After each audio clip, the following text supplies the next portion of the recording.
Oke, teman-teman, selamat. Oh, ada Ucup. Loh, kok ada Ucup?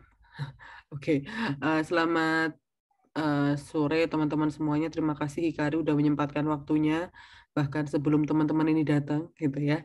Hari ini saya nggak mau apa namanya, nggak mau mengulang gitu ya informasi. Misal Bu, gimana caranya dapat letter of enrollment? Bu, gimana caranya ngurus A ini, Ina, Inu gitu ya. Jadi saya datengin aja Hikari gitu ya. Jadi nanti Hikari mungkin akan cerita ya Hikari terkait sebelumnya kan mungkin ini kan pada mau proses pendaftaran dokumen ya. Jadi mungkin Hikari bisa cerita gitu Hikari terkait apa aja yang disiapin, prosedurnya gimana, dan di DTMI kayak gimana gitu ya Hikari ya. Silakan Hikari. Iya Bu. Oh ini langsung aja ya Bu ya berarti ya. Yes. Ya, Assalamualaikum warahmatullahi wabarakatuh. Selamat sore teman-teman. Ini udah berapa? Bertiga aja ya. Ya udah aman. Oke. Sebelumnya makasih ya Bu Hilya udah dikasih kesempatan buat sharing juga. Mungkin aku langsung izin share screen aja. Tadi requestnya dari Bu Hilya buat biar teman-teman nggak banyak-banyak tanya tentang SIA DTMI. Jadi aku tunjukin SIA DTMI dulu aja sekarang. Karena ini kan tahap paling awal ya teman-teman buat pendaftaran ini. Mungkin teman-teman yang 2020 kemarin udah sempat apply ya.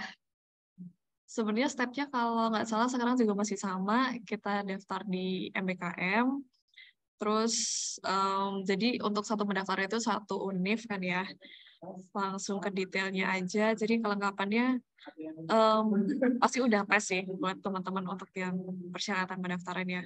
Kalau formulir pendaftaran diisi aja pertukaran mahasiswa semesternya semester teman-teman berangkat, tanggal mulai dan tanggal selesai, kemudian lokasi MBKM-nya buat universitas yang teman-teman tuju.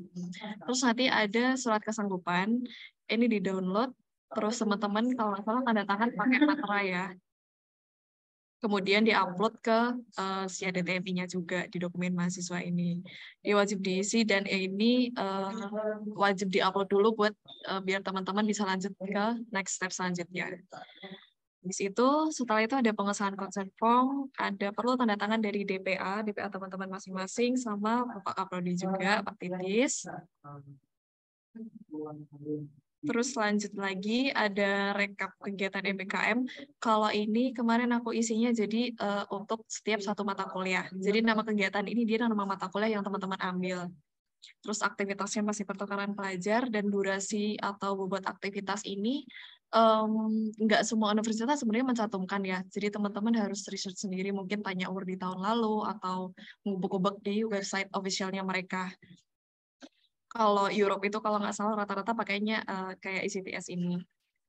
Terus di bawah ini ada teman-teman mata kuliah yang mau teman-teman konversi. Jadi aku ambil organizational behavior, ini aku konversi jadi manajemen strategi 3 SKS dan OB organizational behavior sendiri 2 SKS. Jadi nanti modelnya mata kuliah ini bakal dibikinin sama prodi. Jadi masuknya ke mata kuliah pilihan ya Bu ya. Terus rata-rata kan kalau untuk ISMA teman-teman ambil 4-5 mata kuliah ya. Nanti teman-teman masukin aja satu persatu di sini. Terus ada ini lampiran apa namanya untuk detail mata kuliahnya atau mungkin dia bobotnya juga. Kemudian kayak semacam kurikulumnya seperti apa. Nah kalau teman-teman udah masukin semua, nanti harus ada approval dari DPA sama Prodi. Ini teman-teman yang 2020 juga udah sampai sini ya, udah sampai submit buat review, kemudian juga approval DPA dan Prodi. Terus nanti memang kalau nggak salah waktu itu kalau ada edit harus ini ya minta tolong ke Prodi ya Bu ya. Iya, betul. Iya, jadi teman-teman make sure apa namanya jangan banyak berubah-berubah untuk apa namanya mata kuliahnya. Terus setelah itu, kalau nanti sudah direview, sudah fix, nanti bakal teman-teman masuk ke pelaksanaan rencana kegiatan MBKM. Nah, itu teman-teman masukin tanda tangan, kemudian di-approve oleh yang pertama DPA, ada Kaprodi, dan ada Ketua Departemen. Terus untuk kalau nanti sudah lengkap, teman-teman bisa download learning agreement. Nah, learning agreement ini sendiri nanti bakal teman-teman submit ke OIA UGM. Jadi jangan sampai lupa buat join Telegramnya OIA UGM, kalau nggak salah ada grupnya di Telegram, dan di situ dari OIA sebenarnya udah jelas banget persyaratannya apa aja sih. Dari yang pertama ini tadi learning agreement itu tadi, kemudian ada transkrip dan lain-lain. OIA bakal minta itu semua, dan kalau nggak salah deadline-nya itu cukup cepat ya teman-teman, karena kan dari OIA sendiri berkas-berkas kayak gitu dan tanda tangan itu kan nggak bisa cepat ya, jadi perlu time spend yang cukup lebar dan banyak juga yang diurusin, nggak cuma 1-2 mahasiswa aja, dan dari berbagai fakultas juga. Nah, pokoknya nanti dokumen-dokumen tersebut dikumpulin, terus dipastiin juga bahwa berkas-berkasnya benar, karena itu nanti bakalan diminta di akhir sebagai pertanggungjawaban kalau teman-teman lolos ISMA. Kayak gitu. Jadi pokoknya berkas-berkas kayak gini jangan sampai hilang, jangan sampai ketukar atau berubah. Nah, itu aja sih. Karena pertanggungjawabannya nanti ribet kalau hilang. Nah, mungkin nambahin sama tempatnya Hikari yang mungkin masih ada di sini. Mungkin teman-teman bingung mau konversi kemana gitu. Paling mudah mungkin disesuaikan sama nama kuliahnya gitu. Misalnya ini Sustainable Development and Environmental Protection, something like that lah. Nah, disamain aja persis gitu ya. Nah, tadi kenapa bisa jadi 5 SKS per mata kuliah? Karena kan kalian harus konversi 20 SKS, ya enggak? Nah, Iya, Bu. Nah, kalau cuma mata kuliahnya 5, kemarin akhirnya kita tutup mata di prodi gitu ya, walaupun mungkin bebannya nggak sebanyak 20 SKS, tapi ya kita tutup mata, akhirnya jadi satu satu mata kuliah itu 5 SKS. 5 SKS itu bisa namanya persis plek sama mata kuliah ini, atau bisa juga kalau ini kayaknya masih bisa dikaitin sama mata kuliah yang di TI gitu ya, kayak tadi Manstra jadi, atau ini ya dari social development jadi Kapitas Lekta bidang ilmu sosial mungkin ya. Nah, itu bisa juga 3 dan 2 gitu. Tapi anyway kan ini disetarain menjadi 5 SKS. Tapi kalau kalian bingung ya udah ditulisin aja sama social development 5 SKS gitu. Anyway harusnya maksimal ini 20 SKS gitu. Dan bisa dilihat dari ECTS juga ini kira-kira berapa jam sih konversi itu SKS gitu. Gitu. Ada pertanyaan mungkin masih di DTMI nanti learning agreement ini tadi seperti yang dijelaskan sama Hikari ya buat dibawa ke OIA gitu. Nah, kayaknya ada juga satu lagi yang di fakultas itu namanya apa ya? Yang kita hold dulu itu kemarin Hikari dikumpulin dulu semuanya. Itu surat rekomendasi dari fakultas, Bu, sepertinya. Jadi dari departemen juga kayaknya menyampaikan langsung ya, Bu? Ya, ya. Nah, itu nanti Iya. ada yang minta nomination letter atau apa itu dari fakultas. Nah, itu nanti kita kumpulin siapa yang mau daftar, baru kita ajuin namanya gitu. Tapi yang mau daftar itu ya at least mereka udah ngisi SIA DTMI dulu ini gitu. Gitu, teman-teman. Ada pertanyaan mungkin di SIA DTMI-nya dulu.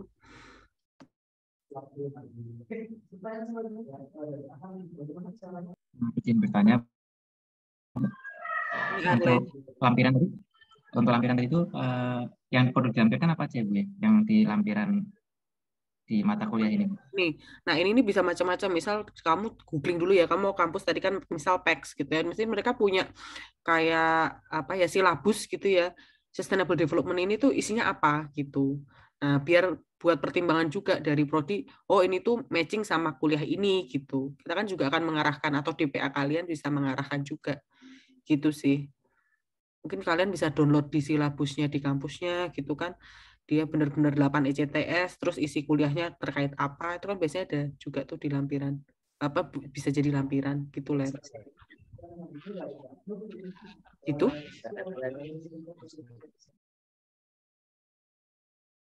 Jelas ya, Len. Ada lagi? Oke. Nggak ada ya. Jadi step pertama yang teman-teman lakuin adalah kalian buka DTMI, terus kalian kira-kira kampus mana yang mau kalian tuju gitu ya. Karena kan kalian bikin 2 ya, 2 learning agreement gitu. Jadi secepat mungkin biar terus misal DPA-nya belum tanda tangan ya coba kontak DPA-nya gitu. Kalau bilang kalau mau IISMA dan lain sebagainya. Nah, kalau udah baru nanti ke prodi dan bisa nanti learning apa ke Kadep gitu ya baru bisa download learning agreement. As soon as possible sih karena kan prosesnya masih panjang tuh. Masih ada nomination yang di fakultas, terus masih ada di proses OIA. Nggak tahu saya OIA tuh maksimal kapan ya? Kemarin kalian ada yang ikut sosialisasi ISMA kah? Di UGM kayak OIA kemarin ada ya? Tanggal 25 Februari. Nah ya kan berarti menghitung hari, so segera mungkin gitu. Pertama, first thing first ini kayaknya. Gitu ya, Hikari ya? Iya, Bu. Terus setelah itu apa tuh, Hikari? Setelah ini itu tadi sih Bu, lebih ke apa namanya urusannya nanti sama OIA, dan OIA itu sebenarnya cukup banyak banget sih Bu berkasnya waktu itu. Dan itu ngumpulinnya nggak cepet ya teman-teman, karena itu tadi butuh persetujuan DPA dan lain-lain. Terus kayaknya waktu itu sempet paspor itu juga udah diminta, cuma memang dari OIA diberi keringanan seminggu atau 2 minggu untuk ngumpulin paspor kalau nggak salah gitu. Oh, ini udah pada punya paspor kan? Kalian udah sampai mana ya persiapannya? Paspor bisa bikin juga tuh sekarang di UIA, mudah dan praktis. Saya lewat situ soalnya juga. Gitu. Ada pertanyaan lagi terkait ini?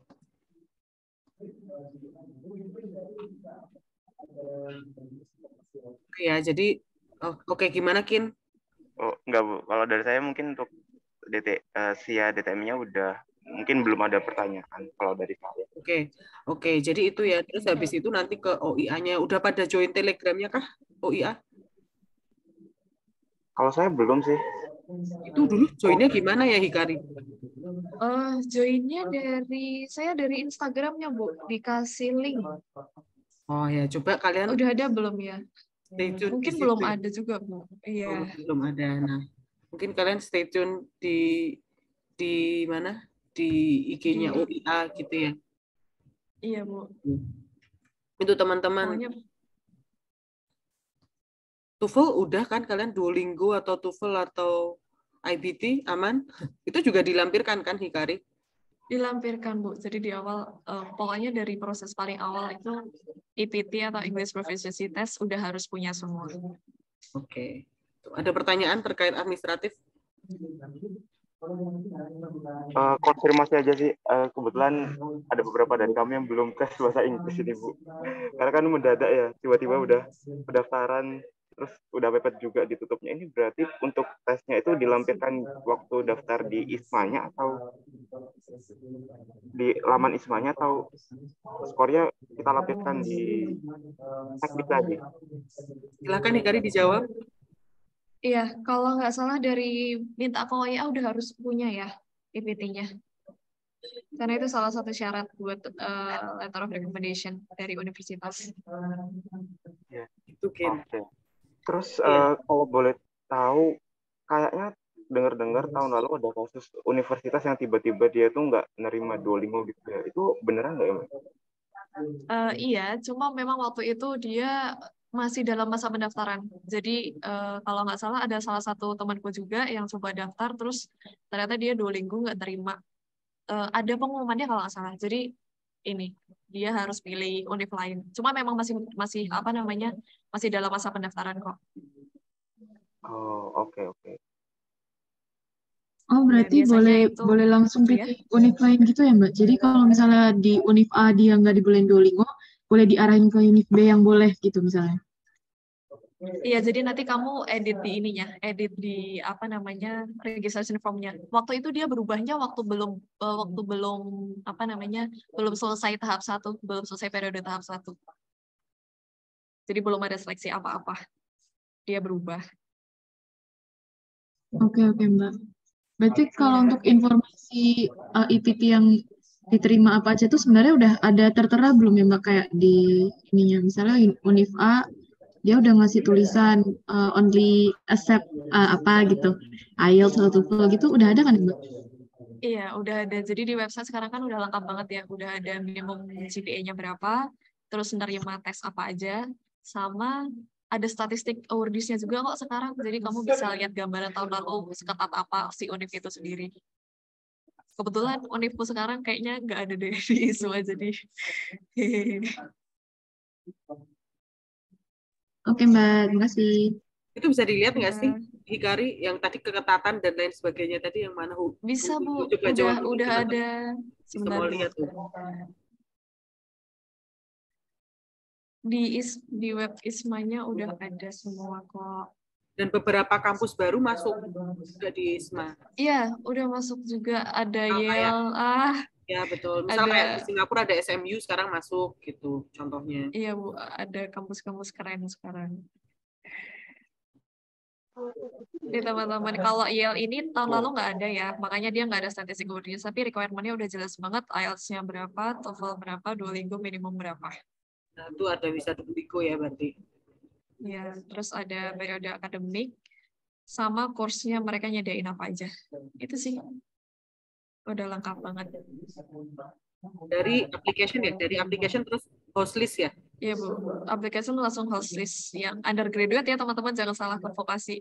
Oh iya, Beda nanti soalnya. jadi ISMA yang vokasi gitu ya. Jangan Ismafo, iya Bu, beda. gitu. Ini kalau misalnya UC Davis, kemarin kan udah ada nerima juga. Ada applicants-nya mereka berapa, yang keterima berapa, rata-rata skornya berapa juga mereka udah ada. Jadi bisa buat gambaran teman-teman kira-kira lolos nggak ya? Gitu. Oh, Duolingo itu skor terbaik berapa ya? Duolingo itu maksimum 160 Bu kalau nggak salah. Oke. Nah, gitu teman-teman. Jadi misal teman-teman cari kampus mungkin bisa dilihat dari keketatan ya, wording-nya yang diterima tuh gimana, terus habis itu dia nerima Duolingo apa enggak, terus course-nya kalian suka apa enggak gitu. Gitu kan ya, Betul, yang paling penting course-nya. Iya Bu, yang paling penting course-nya teman-teman. Jangan yang penting univ-nya bagus ya. Maksudnya yang penting univ-nya tinggi, tapi course-nya teman-teman nggak suka kan sama aja. Gitu. Ada lagi pertanyaan terkait admin? Iya, oke. Makasih Mbak buat insight-nya. Bu, saya mau tanya, kalau misalkan ada kampus yang mulai periode akademiknya di bulan Mei, itu gimana ya berarti, Bu? Emang ada Mei? Contohnya? Iya, tahu saya Yale itu Mei mulai. Coba Yel. Coba. Iya Bu, Oh iya, Mei. 28 Mei. Tapi 2023 sampai 4 Agustus 2020. Ini berarti pas kalian KKN ya? Iya, Bu. Iya Bu, KKN betul. sama UAS mungkin ya, Bu ya? Oke. Ini sebenarnya belum pernah dibahas ya, tapi maksudnya tentang kebijakan ini saya belum pernah bahas karena kita asumsinya ya semester ganjil gitu ya. Di sini ada Mei sampai Agustus, ya berarti semester antara kalian ambilnya ya. Dan mungkin Juni ya, UAS itu kan Juni ya kalau nggak salah ya. Mungkin kalian bisa UAS dipercepat kali ya kalau kalian keterima di Yale contohnya. Gitu. Tapi ya konsekuensinya kalian nggak bisa ikut KKN di semester itu gitu. Tapi kalian benefitnya kalian bisa ikut PT di semester ganjil juga kan. Gitu. Ada plus minusnya juga sih. Berarti Bu untuk kalau misalkan ya amin ya. Ini agak halus sih, tapi kalau misalkan keterima gitu berarti untuk kuliah di semester 6 ini gimana ya Bu untuk rekap nilainya dan sebagainya? Semester 6 ya tetap sama kan, kalian kan masih tetap kuliah kan, terus nanti tinggal misal UASnya dimajuin gitu, atau nanti diskusi dengan dosen yang diambil apakah mau ada take home atau apa, tergantung dari dosen masing-masing pengampu ya. Oke. Jadi tapi visible double sih. Oh ini kan juga sebenarnya hampir ke semester antara ya kalian KKN. Iya. Gitu, cuma ya kalian jadi nggak bisa KKN gitu aja sih. Oke. Baik Bu. Terima kasih Bu. Sama. Ada lagi? Mungkin mau tanya Bu, Oh ya gimana tentang administratif yang buat letter of enrollment itu pengajuannya kayak gimana ya Bu? Apakah lewat email atau bagaimana ya? Letter of enrollment itu apa ya? Apa ya Hikari? Sebentar Bu, saya juga nyari Bu. Enrollment kayak apa? Yang seperti apa ya?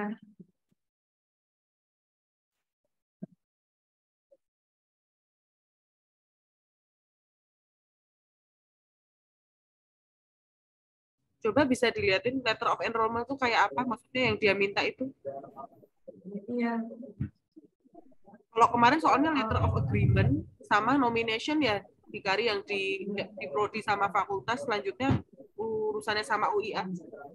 Iya, Bu. Itu diminta sama OIA atau diminta sama ISMA ya? Len itu ditanya, itu diminta ISMA atau diminta sama UIA? Maaf, tadi apa namanya nggak keputus.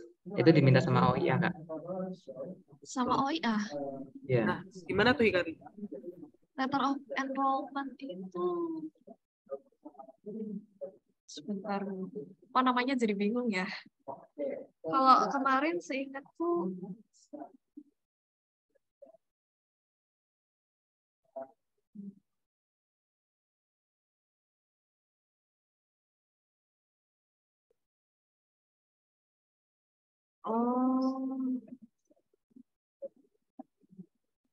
saya coba cari di dokumen aja ya, Bu.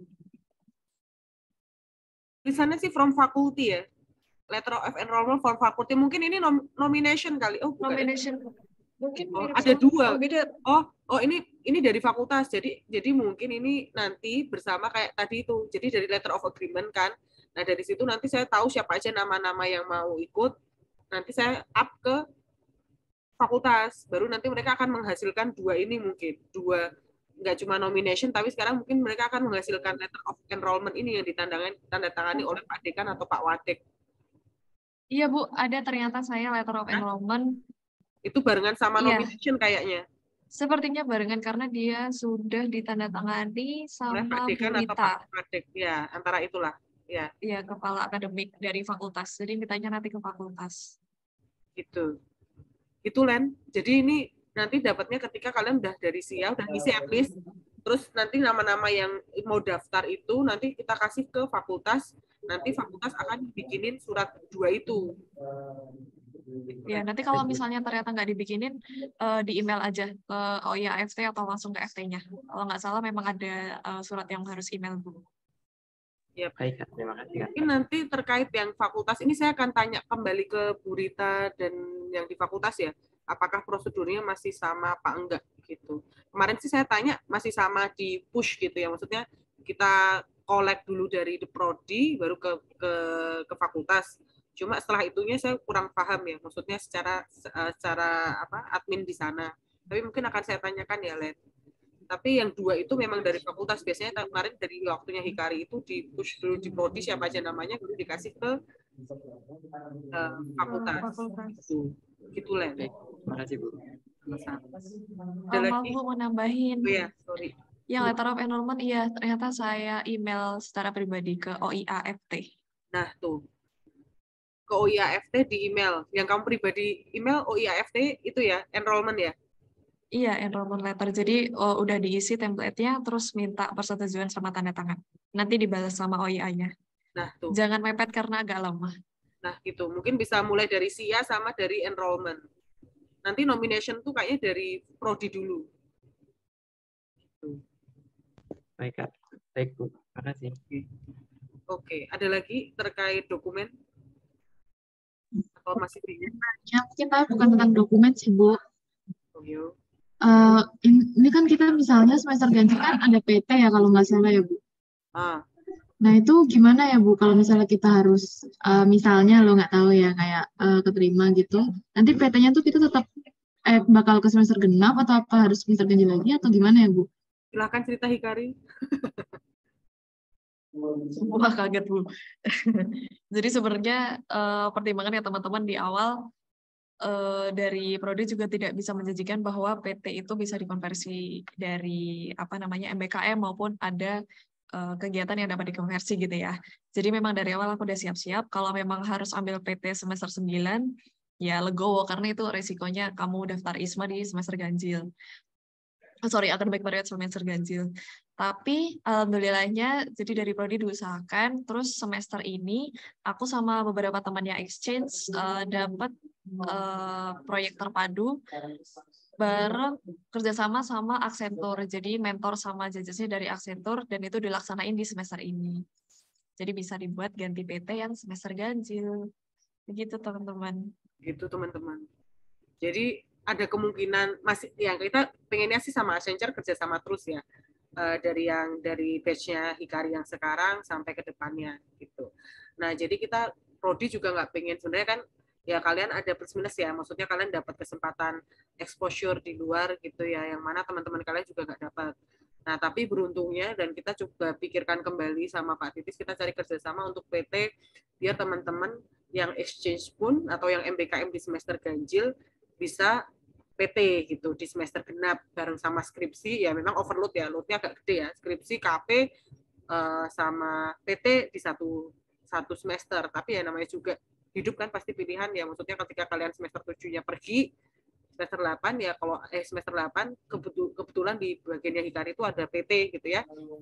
Jadi ya tetap masih bisa lulus tepat waktu insya Allah kalau kalian bisa ngelakuin KP dan skripsi dengan baik ya, maksudnya itu kan di manage kalian sendiri-sendiri gitu. Jadi semoga Accenture-nya masih jalan dengan proyek terpadunya gitu. Jadi kelas Accenture-nya masih jalan, jadi kalian bisa PT di semester 8 gitu Claris. Oke, terima kasih Bu, terima kasih Mbak. Ada lagi? Mumpung ketemu nih, ada Hikari, ada saya. Mungkin mau tanya, oh ya. Gimana? Oh ya, mungkin saya mau tanya ke Mbak Kira terkait mungkin tips penyusunan esai atau perintilan-perintilannya mungkin gitu. Nah, silakan Hikari, mungkin tadi udah sempat mau share cerita nih. Silakan Hikari, ini udah mulai cerita. Dokumen udah ya, dokumen yang administratif perlu prosedural birokrasi udah ya teman-teman. Iya Bu, insya Allah aman. Ya. Tapi konfirmasi aja Bu, ini untuk teman-teman 21 udah dapat link WA-nya nggak ya Bu? Udah, saya udah share ke Ketang Bu. Oh oke. Okay. Ke grup lainnya Ketang 21 harusnya udah share ya. Gitu. Oke, ya. Makasih Bu. Nanti saya kasih ini rekamannya ke Nanet. Oke, silakan Hikari. Oke teman-teman, sebenarnya biar lebih enak jelasinnya, aku coba share pakai PPT aja ya. Ada PPT lama, nanti kalau ada update-nya aku kasih tahu ke teman-teman. Izin share screen ya Bu. Oke.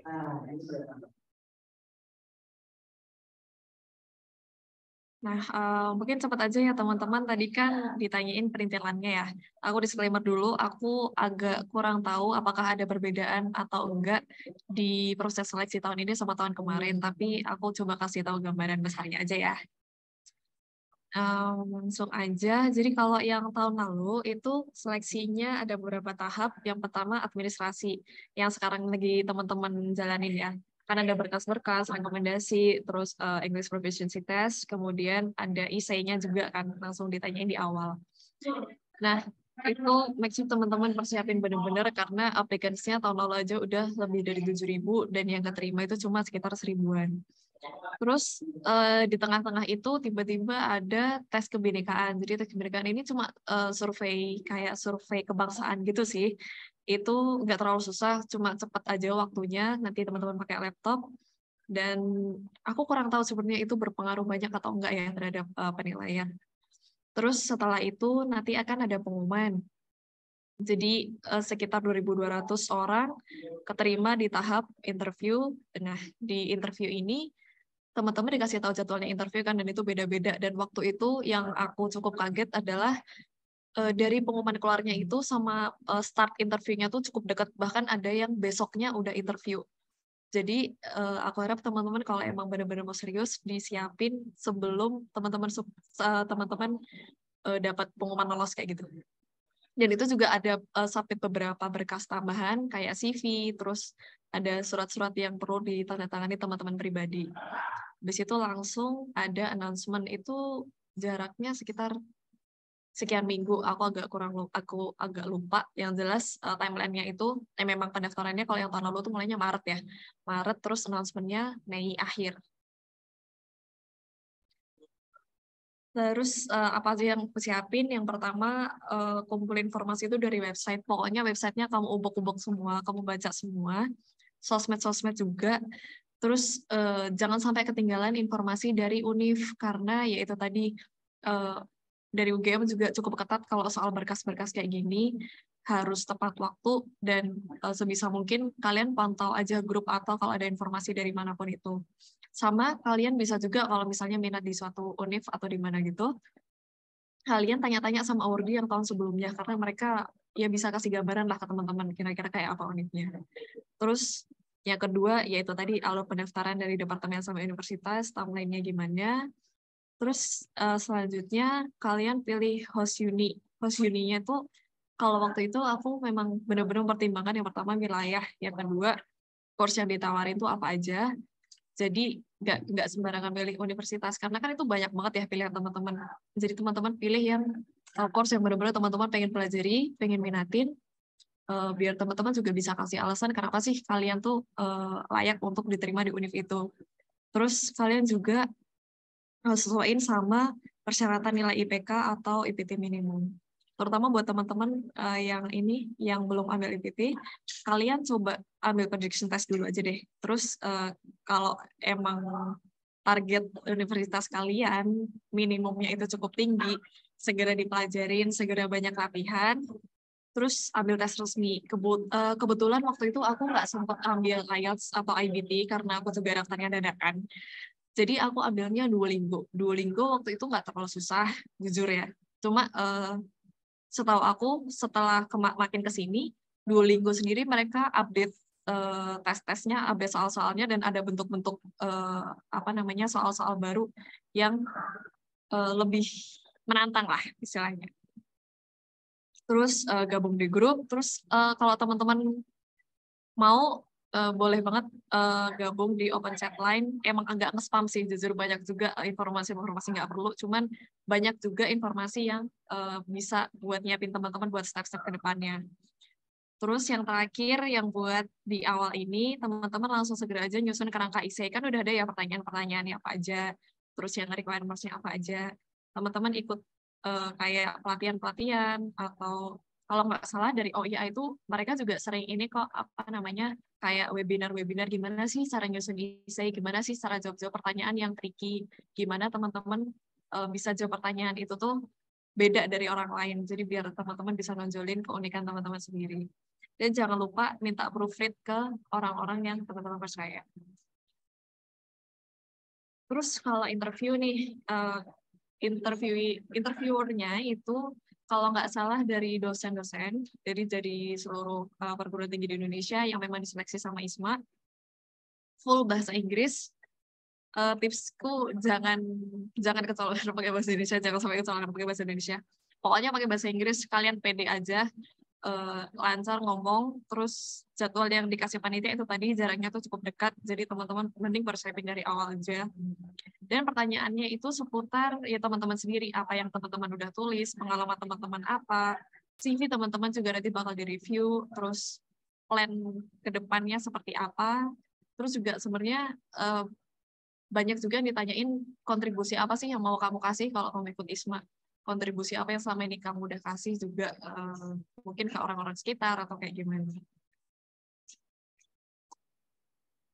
Next, mungkin ini ada beberapa tips sama trik dari aku. Yang pertama tentu aja prepare, karena banyak banget berkasnya dan nggak semua tuh bisa cepat dipersiapin. Yang kedua, pilih host university yang sesuai. Terus kamu juga jangan lupa buat riset sama universitasnya. Jadi kamu cari tahu universitas itu dia seperti apa, lihat di websitenya, terus dari negaranya juga. Biar nanti waktu ditanya sama interviewer, kalian juga bisa jawab. Terus essay-nya dipersiapin sejak dini, terus juga CV-nya juga. Next-nya kamu bisa juga kalau bikin essay atau mungkin juga bikin CV, itu minta proofread ke orang-orang yang teman-teman percaya. Misalnya kalian punya mentor atau kalian mau tanya-tanya teman-teman yang sering menang lomba, sering bikin essay yang bagus, gitu. Atau mungkin ke dosen kalau boleh. Terus kemudian interview, kalian latihan jawab pertanyaan-pertanyaan umum yang sering banget keluar di interview kalau mau apply scholarship.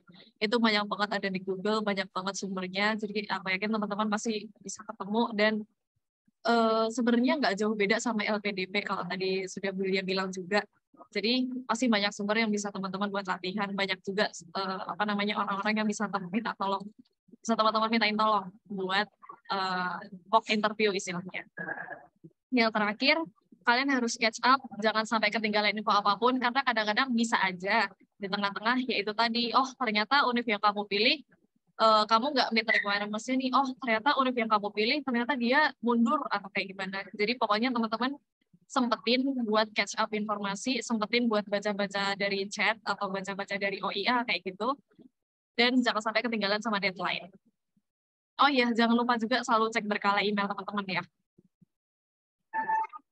Itu aja sih kalau dari aku. Makasih teman-teman.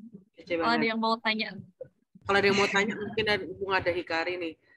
Dan kayaknya kemarin tanggal 11 juga OIA juga ngadain pelatihan nulis isai sih. Kalau saya lihat di Instagramnya si OIA, kalau teman-teman ikut gitu, Pak Andi langsung, Pak Mada Andi Nah langsung iya Bu, yang waktu ngasih itu juga saya sama coach. Pak Andi. Betul, gitu teman-teman. Ada yang mau Bermanfaat banget ditanyain teman-teman. terkait proses Akin? Ya, oke. Makasih banyak Mbak atas paparannya. Mungkin aku mau tanya dulu berarti untuk wawancaranya nanti itu berarti kurang lebih nggak ada campur tangan dari kampus yang bersangkutan ya. Berarti benar-benar seleksi dari dosen-dosen di Indonesia gitu. Iya, untuk tahunku interviewernya adalah dosen-dosen dari perguruan tinggi. Terus memang udah diarahkan sama panitia ISMA-nya, jadi nggak ada campur tangan dari universitasnya. Ya. Kalau Dan waktu biasanya itu. malah nggak akan ketemu sama dosen UGM. Jadi kalau Iya, dari seleksi ISMA maupun LPDP itu nggak akan ketemu sama dosen dari kampus perguruan tinggi asal. Karena ya nanti jadinya takutnya konflik of interest gitu sih. Oke Bu, makasih banyak Bu dan Mbak Ikari. Berarti kira-kira dari Mbak Ikari ada tips buat jawab wawancaranya nggak ya? Maksudnya mungkin ada beberapa, ini kan orang Indonesia mungkin ya siapa tahu ada preferensi atau cara khusus buat menjawab gitu biar meningkatkan peluang gitu. Kayak mungkin nggak terlalu, jangan yang terlalu favifula atau mungkin yang langsung straightforward gitu atau gimana? karena interviewernya juga orang Indonesia ya. Jadi kalau tips dari aku, sebenarnya karena waktu itu aku kayak takut banget ya sama wawancara ini. Sebenarnya jangan setakut itu. Jadi teman-teman tuh kalau aku waktu itu ya, udah siapin, jadi ada kumpulan pertanyaan di spreadsheet. Aku bikin di spreadsheet kumpulan pertanyaan, kira-kira bakal keluar apa aja. Dan itu aku cobain jawab satu-satu sampai aku lancar. Jadi benar-benar gimana caranya aku punya kata kunci buat dia pertanyaan itu, dan itu kayak harus di luar kepala gitu loh. Dan jangan bertele-tele juga. Maksudnya ya interviewer kan ngerti kan kalau kamu cuma ngalor ngidul nggak jelas gitu. Latihan speaking juga sih kalau menurutku biar kalian nggak kepleset-kepleset ngomong bahasa Inggrisnya. Mungkin tambahan Jadi dari aku itu sih. saya buat Ya, kalau Bu. interview mungkin ya.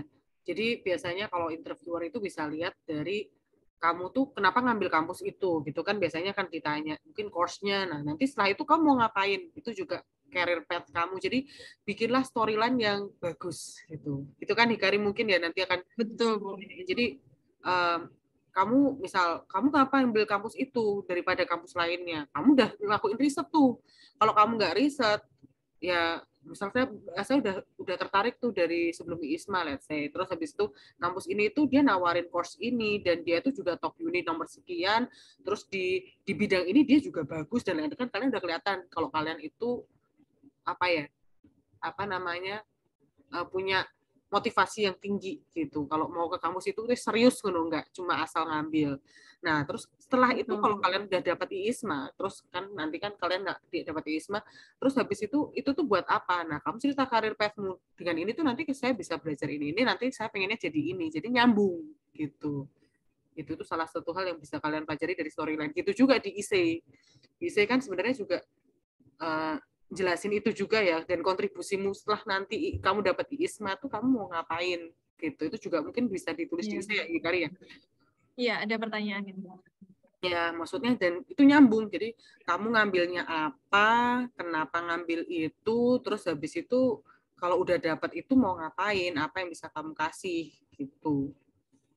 Dan jangan lupa liatin dari masa lalu kamu juga. Masa lalu kamu, misal kamu ambil kuliahnya apa misal dan lain sebagainya, terus di kampus kamu nggak ada tuh mata kuliah kayak gitu, padahal aku pengennya agak, kan ini kan ISMA kan kalau nggak salah motivasinya salah satunya dia nggak cuma di disiplin yang sama gitu kan ya, maksudnya anak engineering ambil sosial dan lain sebagainya. Nah mungkin itu perlu kamu highlight juga di IC, karena ini IC itu di administrasi kan ya Nadia?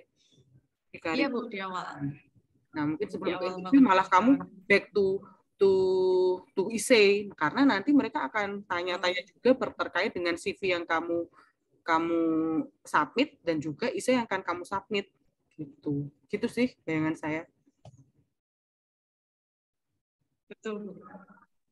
Oke, baik. Terima kasih banyak Bu Lia dan juga Mbak Hikari. Mungkin mau tanya lagi Bu, untuk misal ini mungkin lebih ke teknis sih.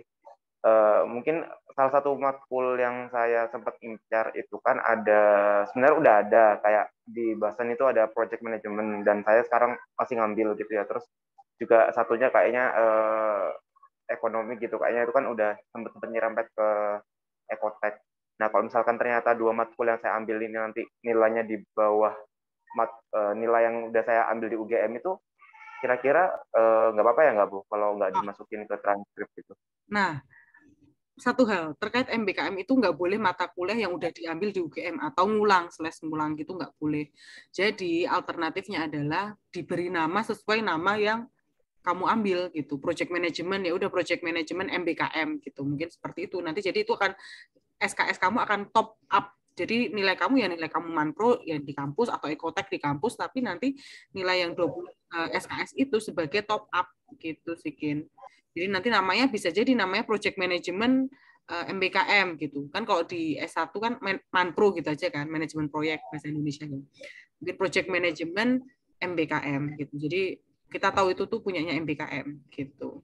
Dan namanya bahasa Inggris itu berarti dia itu MBKM gitu. Gitu sih teman-teman. Kin.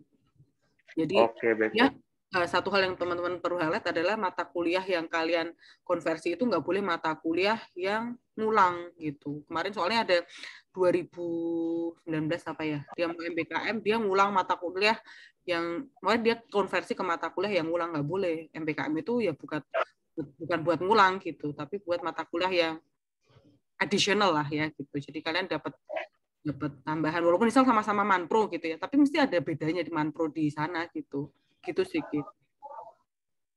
gitu. Oke, makasih banyak Bu. Dan satu lagi misal kalau kalian keterima nanti jangan lupa pra-KRS gitu. Jadi Hikari juga kemarin sempat pra-KRS kan, Hikari di Simaster. Iya Bu, itu nanti bisa diklaim. Jadi karena kalian butuh tampungan gitu, tampungan untuk nilai kalian nanti. Gitu. Kayak Hikari kemarin kan konversinya gimana Bu nilainya?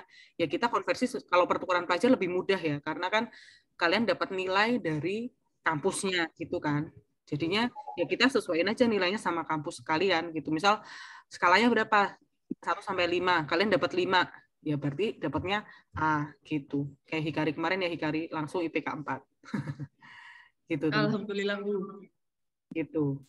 Ya intinya kalau kalian nanti pun lolos tuh ya jangan malu-maluin lah. Kan ada juga yang UGM juga fail gitu. Gitu sih. Oke, alhamdulillah kayaknya nggak ada yang kayak gitu sih untuk yang TI. Ya, amin. Nah gitu. Ada lagi, mumpung ada Hikari nih. Hikari mau nambahin?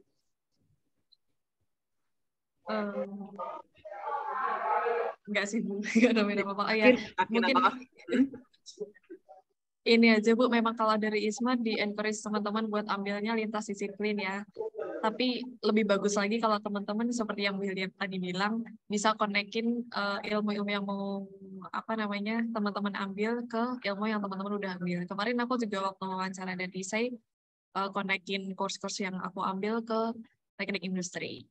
Gitu. Betul, karena dan apalagi kita kan TI lebih diverse ya, maksudnya lebih gampang disambungin. Coba kalau kalian dari teknik yang sangat hard banget tuh kan agak susah, misal kalian mau ambil sosial gitu kan agak jumpingnya agak jauh. Kalau kita kan masih bisa connect gitu, kayak tadi organizational behavior mungkin punyanya psikologi tapi kita masih relate gitu kan, lebih enak juga gitu sih keuntungan kita di TI yang ya separuh sosial separuh engineering mungkin. Maksudnya gampang gitu kalau kalian mau sustainability something kan kita tuh juga ada mata kuliah yang kayak gitu tuh, maksudnya nggak sejauh itulah, kecuali kalau kemarin tuh ada yang ngambil apa ya itu ya, psikologi hewan apa ya, siapa tuh animal psychology Bu ya, animal psychology. Nah itu kan agak jauh ya.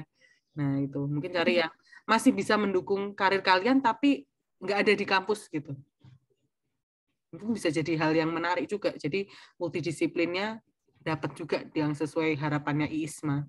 Gitu sih, teman-teman. Ada lagi sebelum diakhiri? Cima, Ucup, Arlen, Claris, aman? Aman.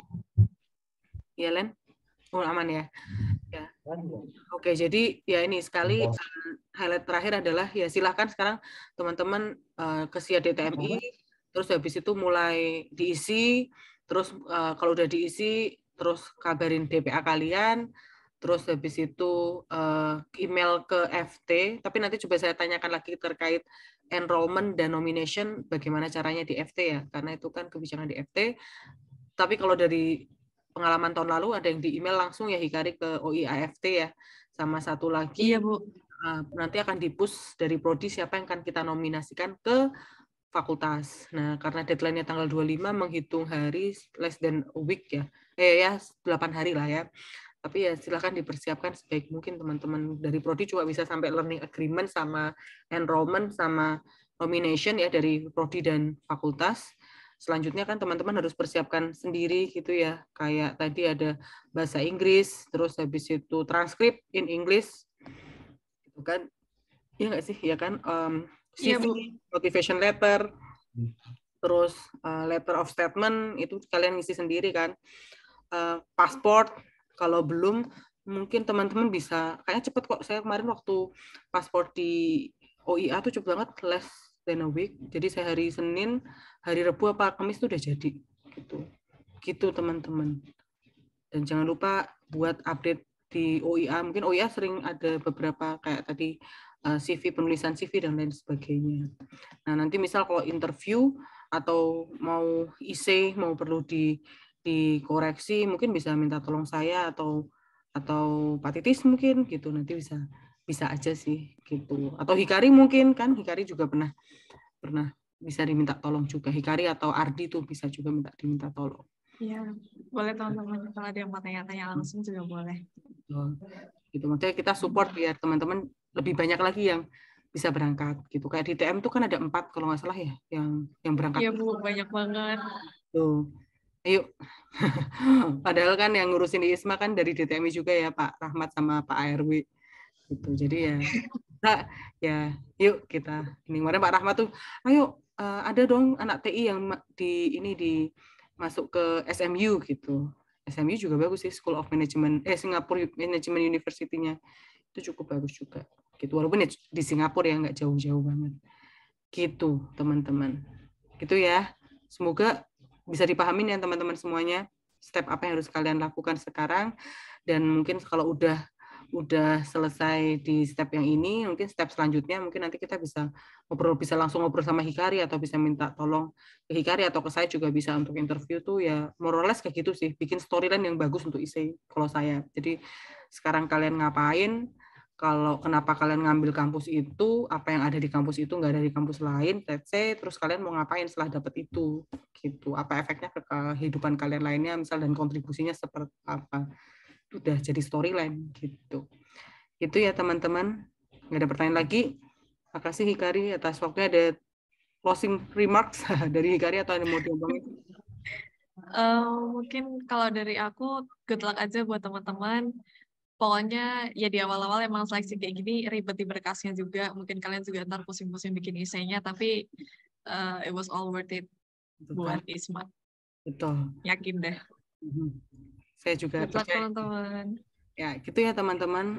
Semua saya akhiri ya teman-teman. Terima kasih udah hadir hari ini. Nanti rekamannya saya kasih share ke Nanet mungkin biar bisa dilihat juga buat teman-teman di OIA lain ya. OA lain ya. Oke, terima kasih semuanya. Saya akhiri. Assalamualaikum warahmatullahi wabarakatuh. Makasih Hikari. Waalaikumsalam. Terima kasih banyak Bu ya, Bu. Terima kasih teman-teman. Mohon maaf ya Bu dan Mbak Hikari tadi terlambat. Jadi mohon maaf kalau sangat kurang berkenan. Oke. Saya N ya.